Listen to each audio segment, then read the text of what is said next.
Good morning and welcome back everybody to Basic Math by Firdaus. How are you all? I hope that everybody is doing good. So today we are going to study about the Pythagoras theorem. What is a Pythagoras theorem and which side of a triangle we called as hypotenuse? किस triangle में हम Pythagoras theorem लगा सकते हैं और hypotenuse हम किस side को कहते हैं? So coming back towards the topic.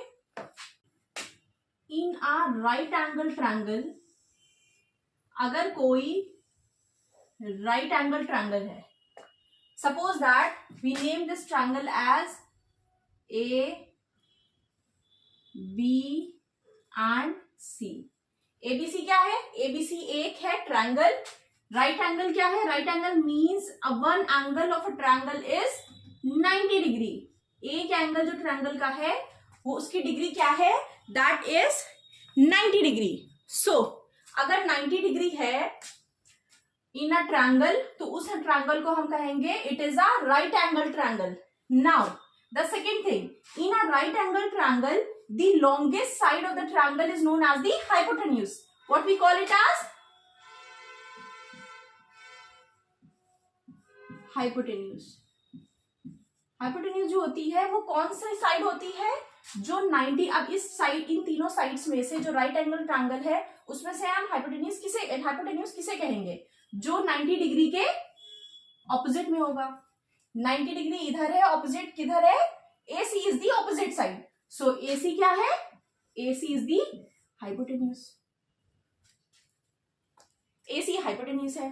Now so ABC is a right angle triangle at B. Right angle triangle किस पे है? 90 डिग्री किस पे है? राइट एंगल उसे कहेंगे a triangle which contains 190 degree angle, that is known as the right angle triangle. Hypotenuse किसे कहेंगे? वो कहेंगे the longest side of the right angle triangle is known as the hypotenuse, that is AC. जो कि कहाँ present होती है? जो प्रेजेंट होती है 90 डिग्री जहाँ राइट एंगल ट्रायंगल होता है उसके ऑपोजिट में, that is AC is the hypotenuse. So Pythagoras theorem क्या कहता है? Pythagoras theorem says that the square of the side of the hypotenuse is equivalent to the sum of the sides, sum of square of other two sides. For example, it says that AC square, hypotenuse का जो square है AC square is equivalent to the sum of the other two sides square. AB square, दो side का जब हम square करके उसे add करते हैं वो उसका सम उसके इक्विवेलेंट होता है. उसका सम किसके इक्विवेलेंट होता है? उसका स्क्वायर का सम किसके इक्विवेलेंट होता है? हाइपोटेन्यूज के स्क्वायर के इक्विवेलेंट होता है. सो Pythagoras theorem, this is the Pythagoras theorem. It states that AC square is equivalent to the AB square plus BC square. Pythagoras theorem is only for that right angle, for a right angle triangle. It is not for all the types of triangles. हम हर triangle में Pythagoras theorem नहीं apply कर सकते हैं क्योंकि isosceles triangle में, scalene triangle में, हम हर ट्रायंगल में, इक्विलेटरल ट्रायंगल में ये पाइथागोरस थ्योरम अप्लाई नहीं होगा.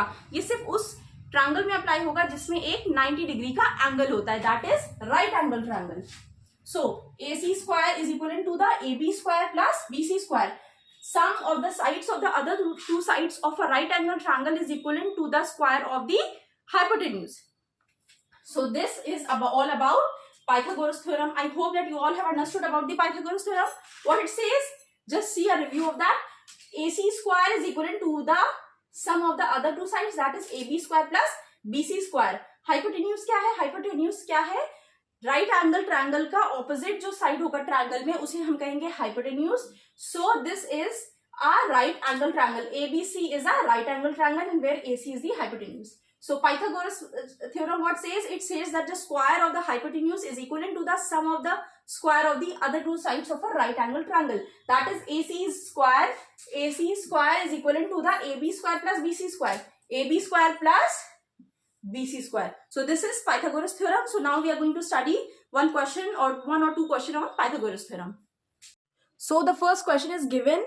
Our sides of triangle are given 20 centimeter, 21 centimeter and 29 centimeter. Find out whether its sides are right angle triangle or not. तीन sides दी हैं ट्रायंगल की, that is 20 centimetre, 21 centimetre and 29 centimetre. We have to check that whether it is a right angle triangle और not. See, the sides of triangle are given 20, 21 and 29 centimeter. We have to check that whether it is a right angle triangle or not. हम क्या करेंगे, 3 side दी हमें triangle की, हमें ये check करना है क्या ये राइट एंगल ट्रायंगल है कि नहीं है. सो सिंपली हम क्या करेंगे, we are going to apply the Pythagoras theorem, क्योंकि हमें पता है पाइथागोरस थ्योरम उसी में फॉलो होता है जिसमें राइट एंगल ट्रायंगल के लिए ही पाइथागोरस थ्योरम है. सो हम क्या करेंगे, इसकी जो लॉन्गेस्ट साइड है, what is hypotenuse, the longest side of the triangle. अभी हमने पढ़ा है हाइपोटेन्यूज क्या होती है, जो लॉन्गेस्ट साइड होती है ट्रायंगल की उसे हम कहते हैं हाइपोटेन्यूज. और पाइथागोरस थ्योरम क्या स्टेट करता है, square of the hypotenuse is equal to the sum of other two sides of the triangle. तो हम क्या करेंगे, we are going to do the square of the hypotenuse. Hypotenuse 20, 21 और 29 में से क्या है, इट इज 29, क्योंकि 29 सबसे लॉन्गेस्ट साइड है. 20, 21 और 29 में से सबसे लॉन्गेस्ट साइड कौन सी है, 29 है. तो हम क्या करेंगे, हाँ we will simply going to do, we are going to do the square of hypotenuse, that is 29 square plus 20 square. We are going to apply Pythagoras theorem, 20 square plus 21 square. Now 29 का square कितना होता है, 29 का अगर हम square करें तो ये कितना आएगा, 9 9 जा 81, 9 2 जा 18, 18 plus 8 that is 26.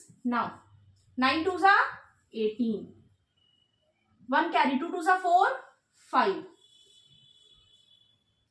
1 8 plus 6 that is 14, 1 carry.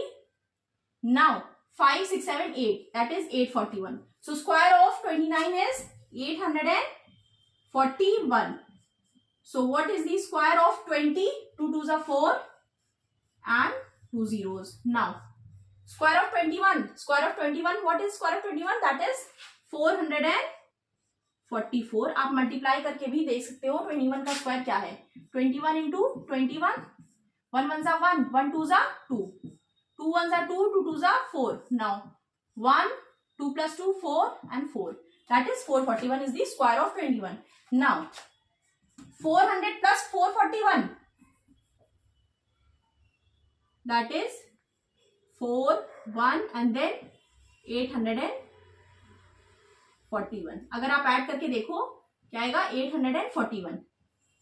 Does 841 is equal to 841? क्या LHS और RHS हमारा बराबर आ रहा है, 841 is equal to 841. It means it follows Pythagoras theorem, और Pythagoras theorem सिर्फ right angle triangle ही follow करता है. So it means the triangle with length of sides 20, 21 and 29, it is a right angle triangle. Why? Because it successfully fills the condition of the Pythagoras theorem that only applies with right angle triangle. So I hope that you all have understood this question. So thank you everybody for liking my videos, for subscribing to my channel and also following it. So till then, do like, share and subscribe to my YouTube channel, which is Basic Math by Firdaus. You can also follow me on my Telegram, Instagram and YouTube channel. If you have any query, अगर आपके पास आप question solve कर रहे हो, आपको कोई भी query आ रही है, तो आप मेरी Instagram ID that is Basic Math by Firdaus पे भी आप लोग मुझे फॉलो कर सकते हो. So thank you everybody and have a nice day.